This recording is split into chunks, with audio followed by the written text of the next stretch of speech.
Pasensya na guys sa aking background sa likod. Maraming nakasabit na damit na. Ayan mga kalingap, mag-umpisa na tayo. Kamusta tayong lahat? Kung saan bansa man tayo naroroon ngayon? Kamusta tayo?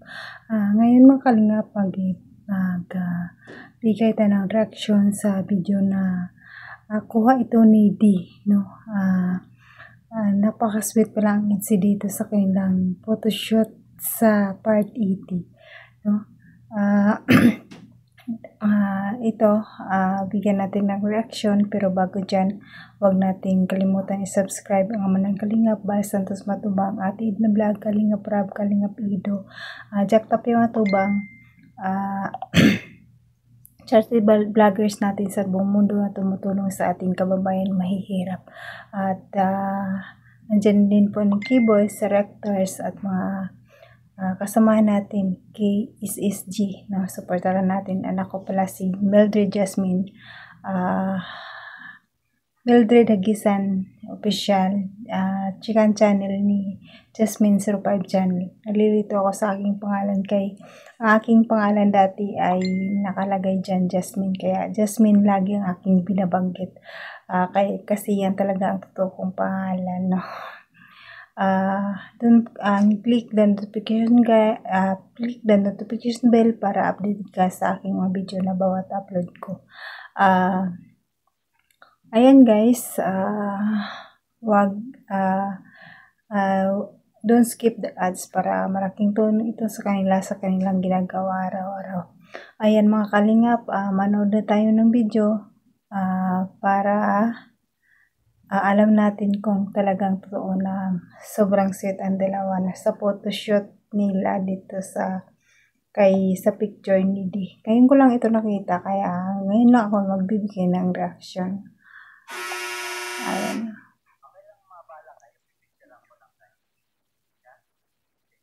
Nadisturbo pa. Ang ganda-ganda ng upo eh.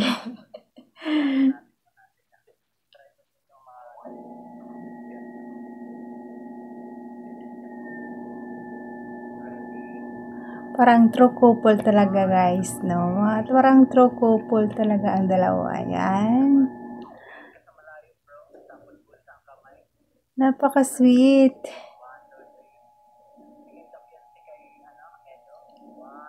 Ang galing yan. Napaka-sweet nilang dalawa, no? True couple na talagang IDC, no? Kulang na lang, kasal na lang. Sana sa birthday ni Biancy, big announcement guys, no, na kasi hindi pa natin talagang na na sila na talaga, pero sa tingin ko sila na talaga kasi may pag-amin na. Pero ngayon nga sabi ko na noon na bilang binamit ni Biancy, hindi pa daw pwede kasi 17 pa lang siya, kaya wait natin ang 18, kaya doon mabulgar ang lahat.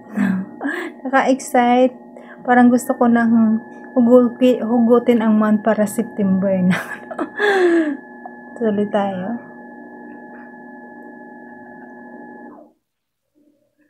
Yan, napaka-sweet. Sa part 80 ito guys. Meron palang iksi ng ganyan. Hindi ko to nakita Mayroon pero hindi lahat.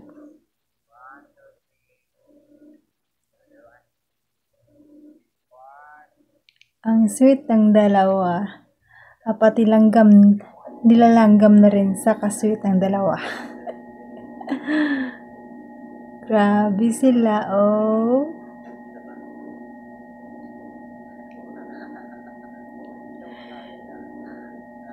Buti na wala na rin yung pagkahiya ni Biancy. Dati, nagtatago pa yan eh. Halos hindi makapagsalita ngayon. Tingnan nyo naman. Grabe na.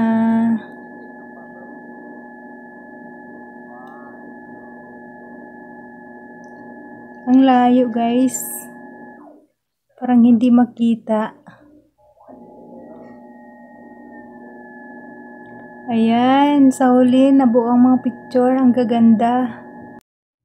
Ayan, tikman na natin guys ang mga video, mga picture. Ayun na, sa huli. Yan. Ayan guys, nakita natin na sobrang sweet ang dalawa. Nagluluha ang mata ko na tumutulo ang pawis ko kasi hindi ako naglagay ng aircon. Ang ganda ng background ko guys sa likod. Pasensya na kasi maraming kalat. Nakasabit ang mga uniform. Pag doon kasi sa baba, hindi naman ako makagawa kasi yung alaga ko, laging umiyak. Iyakin guys. Kaya hirap na hirap ako. Kaya ngayon pahinga ko. Kaya matutulog sana ako kasi panggabi na naman ang duty ko sa bata.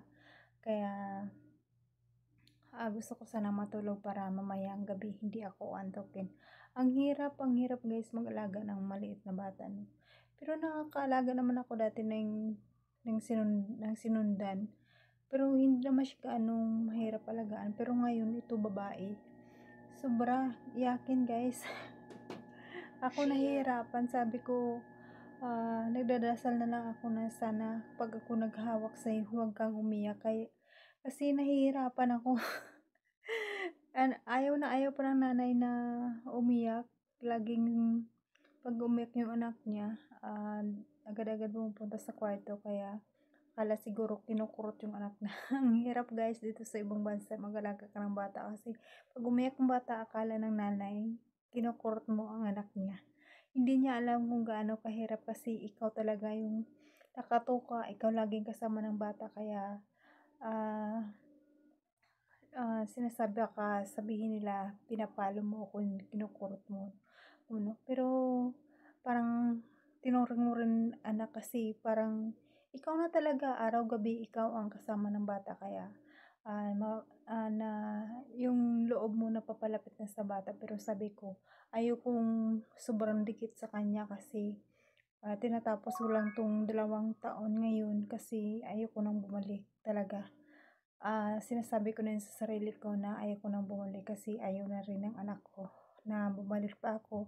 Kasi nga, sa edad natin, medyo may edad na tayo, may nararamdaman na rin tayo sa katawan natin. Kailangan natin ipahinga, hindi lang puro trabaho kasi sabi ng anak ko, hindi mo yan mamamadala ang pera pag namatay ka. Totoo naman, kaya kailangan natin magpahinga. Kaya guys, nilalayo kong ang loob ng bata sa akin. Ngayon nga, 3 buwan pa lang siya. Pag nakita niya ako, umiiyak na siya. Parang, ano na naman ang loob niya sa akin. Pero hanggat maaari, ayoko talagang palapit ang loob niya sa akin kasi mahirapan akong umuwi. Kaya guys, ang hirap. Pasensya na sa aking video na hindi ganong maganda ako mag-react. Pasensya na mga kalingap. Mga solid idsi, pasensya sa inyo. Sorry sa aking video. Pero, try ko naman ang best ko para maka-reaction, mapagtanggol din natin ang EDC guys. No? Hanggang dito na lang guys ang aking reaction. Sana supportahan niyo ako sa susunod sa aking upload. Bye-bye guys! Bye-bye! I love you all!